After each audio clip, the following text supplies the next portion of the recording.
అధికారులతో ఒక కమిటీ వేసి ఆ రిపోర్ట్ ని క్షుణ్ణంగా చదివి క్యాబినెట్ కి పెట్టవలసిందిగా ప్రభుత్వం ఆదేశించడం జరిగింది గౌరవ ముఖ్యమంత్రి గారు. ఆదేశించిన దానిపైన గౌరవ ఈ ముగ్గురు అధికారులు సమర్పించినటువంటి ఆ రిపోర్ట్ బేస్ చేసిన రిపోర్ట్ ని ఈరోజు క్యాబినెట్ లో మా అందరి ముందు ఉంచటం, దానిపైన స్పష్టంగా ఒక్కటి వాస్తవాలు చెప్పండి భట్టి గారు. నిజంగా ఆ ఇప్పుడు మీ క్యాబినెట్ లో పెట్టిన రిపోర్ట్ అధికారులు తయారు చేసిందేనా, మీరు రాసుకున్నదా? ఎందుకంటే ఈ డౌట్ ఉంది. ఇంత తక్కువ గ్యాప్ లోపల ఒక్క రోజులోనే 665 పేజీలు చదివేసి క్రోడీకరించేసి 26 పేజీల రిపోర్ట్ రెడీ చేస్తారా? సాధ్యమవుతుందా? ఏమన్నా రోబోలా? అదే రోబో సినిమాల పుస్తకం ఇటు పట్టుకోగానే మొత్తం అయిపోతుంది.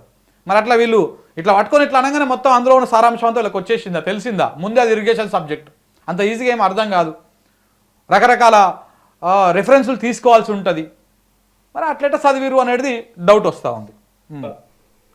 గౌరవ ఉత్తమ్ కుమార్ రెడ్డి గారు పవర్ పాయింట్ ప్రజెంటేషన్ కూడా ఇవ్వటం జరిగింది. దీని ద్వారా ప్రధానంగా అంటే ఇది నేను చెప్పేటువంటి అంశాలు ఏవి కూడా రాజకీయ పరమైన ఆరోపణలు కావు, ఇది ప్రభుత్వ పరమైనటువంటి రిపోర్ట్ కూడా కాదు. ఇది it is an independent judicial enquiry report.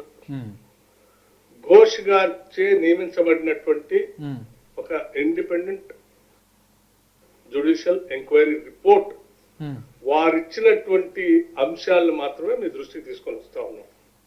ఏమంటున్నారు వారు? భట్టి గారు ఏమంటున్నారు? ఇది రాజకీయ పరమైనటువంటి ఆరోపణలు కావు, ఇది మా ప్రభుత్వం తయారు చేసిన రిపోర్టు కాదు, ఇది ఒక ఇండిపెండెంట్ జ్యుడిషియల్ ఎంక్వైరీ కమిటీ ఇచ్చినటువంటి రిపోర్టు అని. అంటే వాళ్ళకు వాళ్ళే చెప్పుకుంటున్నారు, ఇది మేమేం చెప్పలేదు, మేము ఇందులో ఏం పొందుపరచలేదు, కొత్తగా ఏం రాయలేదని. వీళ్ళకు వీళ్ళే ఎందుకు అంత చెప్పాల్సి వస్తుంది? మీరు చెప్పే దాంట్లో వాస్తవం ఉన్నప్పుడు పదే పదే నొక్కి నొక్కి ఇందులో మేము ఏం చేర్చలేదు అని అంటున్నారంటేనే అక్కడ ఏదో డౌట్ కొడుతున్నది. మీరు ఏదో అందులో మసాలాలు యాడ్ చేసిర్రు, లేకపోతే మీకు అనుకూలంగా అందులో పాయింట్ రాసుకున్నారు. ఎందుకంటే గతంలో చాలాసార్లు మనము ముఖ్యమంత్రి గారు అసెంబ్లీలోనే ఏదైనా నివేదికలను చూపించినప్పుడు ఆ నివేదికల్లో ఆయనకు అవసరమైనటువంటి అంశాలను మాత్రమే చెప్పిర్రు, చదివి వినిపించిర్రు. మొన్న క్యాబినెట్ సమావేశం తర్వాత బనకచర్ల అంశంలో కూడా అట్లనే అపెక్స్ కమిటీ మీటింగ్లో ముఖ్యమంత్రిగా అప్పుడు కేసీఆర్ గారు ఒప్పుకున్నారు, అక్కడ గోదావరి జలాలు వరద జలాలు పోతున్నాయి, కింద ఆంధ్రప్రదేశ్ రాష్ట్రం వాడుకోవాలని చెప్పడం కోసం ఒప్పుకున్నారు అనేటువంటి మాటని ఆ అపెక్స్ కౌన్సిల్ మీటింగ్లో చర్చ లేకపోయినా అది ఒప్పుకున్నారు అని చెప్పేసి ఇట్లనే వచ్చి మీడియా సమావేశం పెట్టి క్యాబినెట్ తర్వాత వచ్చి చెప్పారు. ఇదే బనకచర్ల మీద చర్చ అయినప్పుడు. ఇవాళ మీరు వచ్చి చెప్తా ఉంటే ఎందుకో మాకు నమ్మశక్యంగా అనిపిస్తుంది. తెలంగాణ సమాజానికి మీరు చెప్పేటువంటి మాటలు నమ్మశక్యంగా అనిపించడం లేదు, ఏదో తేడాగా అనిపిస్తూ ఉంది. మీరే పదే పదే మా ఆరోపణలు కాదు, మీడియా నమ్మాలి. ఇంతకంటే ముందు బట్టి మన ఉత్తమ్ గారు ఉన్నారు కదా, ఉత్తమ్ గారు చెప్తా ఉంటే నేను 2-3 బిట్లు కూడా కట్ చేసి న్యూస్ లైన్ హ్యాండిల్లో పెట్టిన ట్విట్టర్లో చూడండి. ఊరికే చెప్తా ఉంటారు, మీడియా వాళ్ళు అడగకపోయినా ఇందులో మేమేం కొత్తగా చేర్చలేదు అంటారు. ఊకుక వాళ్ళే అత్యుత్సాహంతో చెప్పేస్తూ ఉంటారు. ఎందుకు అట్లా చెప్పాల్సి వస్తుంది? ఆ అనుమానాలు ఉన్నాయి. ఇంకా దాంట్లో ప్రధానంగా వారు చెప్పినటువంటి అంశాలు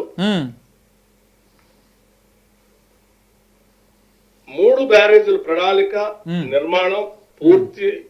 దయచేసి మిత్రులారా, ఈ వీడియోని ఇప్పుడు మనం చేస్తున్నటువంటి ఈ వీడియోని మీరు రికార్డ్ చేసుకొని కట్ చేసుకొని సమాజానికి పంపిస్తారా, ఈ లింక్ని పంపిస్తారా, ఎట్లైనా పంపించండి.